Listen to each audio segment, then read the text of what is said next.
Well, hello again. It's been such a long time. We're going to talk about advertising today.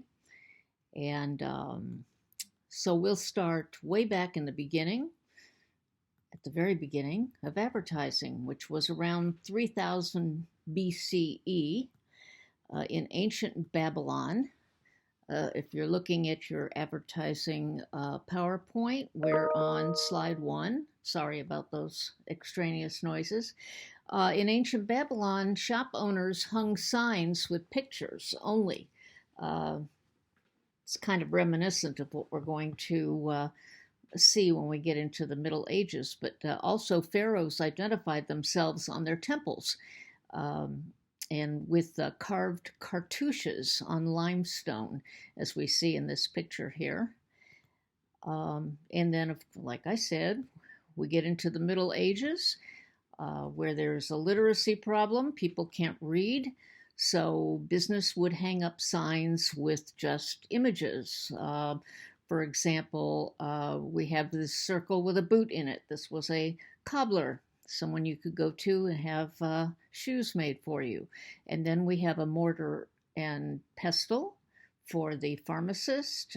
You've got the um, upper right, probably a butcher, and the scissors that might have been for a haircut or whatever.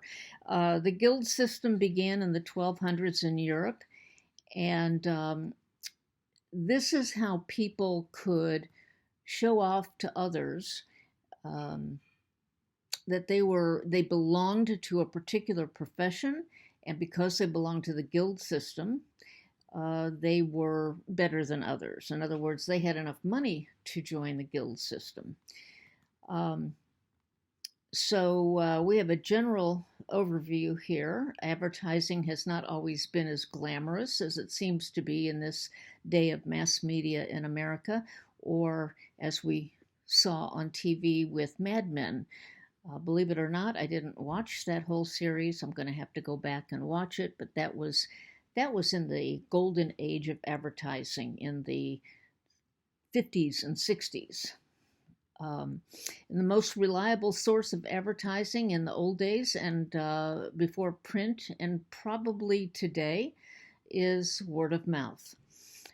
You're going to trust your friends and your relatives, and if they say, I use this real estate agent, you're probably going to say, okay, I'll use that real estate agent. So word of mouth is really still to this day one of the best ways to advertise. And back in colonial days, we had the town crier, who was the source of most information.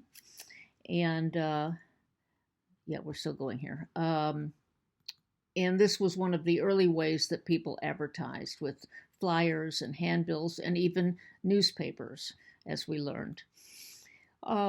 In 1704, the first newspaper ad in America was published. It was an announcement about a house for sale in the Boston Newsletter.